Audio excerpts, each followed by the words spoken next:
There is a way you pray that brings answers. There is a way you pray that will command the attention of heaven. The question is, when you leave, what will you be remembered for? There's no house you build that will last for more than 60 years. The world is moving too fast for your house to be relevant for 60 years. There's no car you buy that will be relevant for more than 10 years. There's no money you have in any account that can exist beyond 2 generations. And so the question is, when you leave, what will you find about you? The only thing that can live with about you forever are the immortal things you pick from the presence of God. Because everybody who goes there carries something. Some goes there, they carry favor. Some go there, they carry wisdom. Some go there, they carry power. And so the things they established because they went to the immortal realms, they become immortal forever on the face of the earth. And so a man who has not journeyed in intimacy with God, he's already forgotten. He's just using money to sustain his influence. Some people are struggling so hard to be relevant while they are yet alive. Some men have died and they cannot be forgotten because of where they went to and the things they taught. Do you think you call your child David because you love the name David? No, you don't love David. That name has no meaning to you. It is because of who bore it and who he became in God. And so when you call your son David, you are actually reminiscing on the immortality of a man who has walked with the Spirit.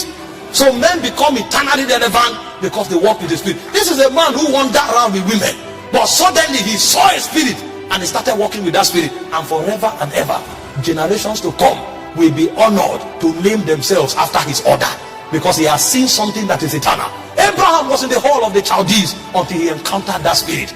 And when he met that spirit, forever and ever, you and I became the children of Abraham. Somebody may be making 1 million a month, 10 million a month, 20 million a month, and he said, I am doing well.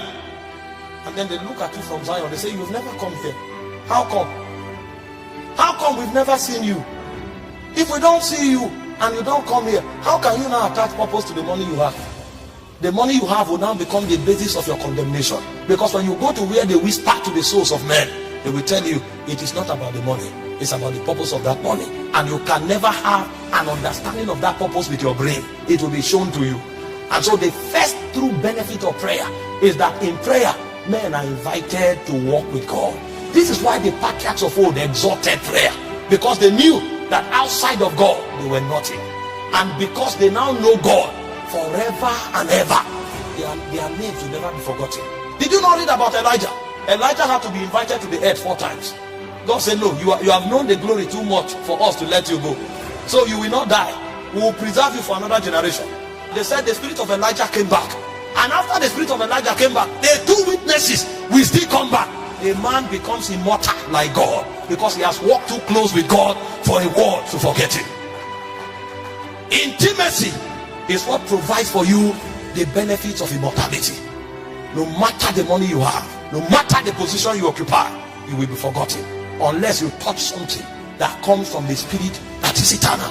And so the first benefit of prayer is intimacy. Men of old were wise. They gave their all to prayer. Daniel was in Babylon. The king said nobody should pray to any other god.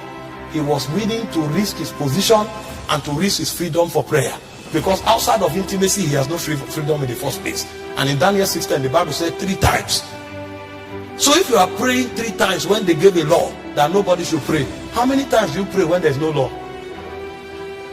And he said 3 times the guy prayed facing Jerusalem.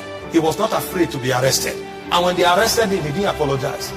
I'd rather be nothing with prayer than to be everything outside of prayer. Because with prayer, I have God. Outside of prayer, I have nothing. These men knew these things and they were willing to give their lives for it. And so the first benefit of prayer is a walk with God. And the reason is simple. Your walk with God makes you immortal. Every other thing you touch will ebb away with time.